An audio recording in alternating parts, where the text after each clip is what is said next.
নমস্কার, অ্যাস্ট্রোলজার চন্দনা বাড়াই বলছি। তো আজকে আবার প্রতিদিনের মতো আবার চলে আসলাম একটা নতুন ভিডিও নিয়ে। সেটার ব্যাপারে আমি বলছি। তো সেই নতুন ভিডিওটা এটাই নিয়ে এসেছি যে মানি ব্যাগের মধ্যে, পার্সের মধ্যে, হ্যাঁ, টাকাকে ধরে রাখার মতো কিছু টোটকা আমি বলছি। তোমরা এটা এই মিডিয়াটিও করে দেখতে পারো, খুবই ভালো হবে, উপকার হবে। তার আগে আমি বলে যাচ্ছি, আমার চ্যানেলটাকে বেশি বেশি করে তোমরা লাইক, কমেন্ট, শেয়ার করো, আর বেশি বেশি করে ছড়িয়ে দাও।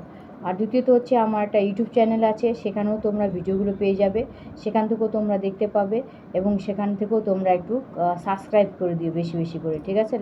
লাইক, কমেন্ট, সাবস্ক্রাইব করে দিও, আর কমেন্ট করতে ভুলবে না। কমেন্ট বক্সের মধ্যে জয় মা তারা আর জবাবুল দিতে ভুলবে না, ঠিক আছে?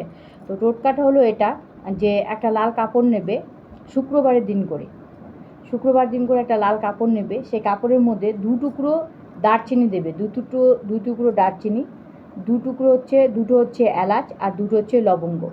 এগুলো একত্র করে একটা পুটুলি বানাবে। পুটুলি বেঁধে তোমরা পার্সে বা মানি ব্যাগের মধ্যে তোমরা এটা রাখতে পারো। এটা কন্টিনিউ তোমরা রাখো, দেখবা ধীরে ধীরে তোমাদের যে টাকা পয়সার বা আকৃতির যে তোমাদের সমস্যা ছিল, সেই সমস্যাটা তোমাদের আস্তে আস্তে দূর হবে।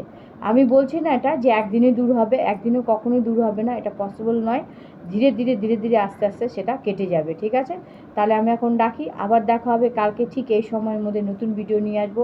ততক্ষণের জন্য নমস্কার, জয় গুরু বামদেব, জয় মা তারা।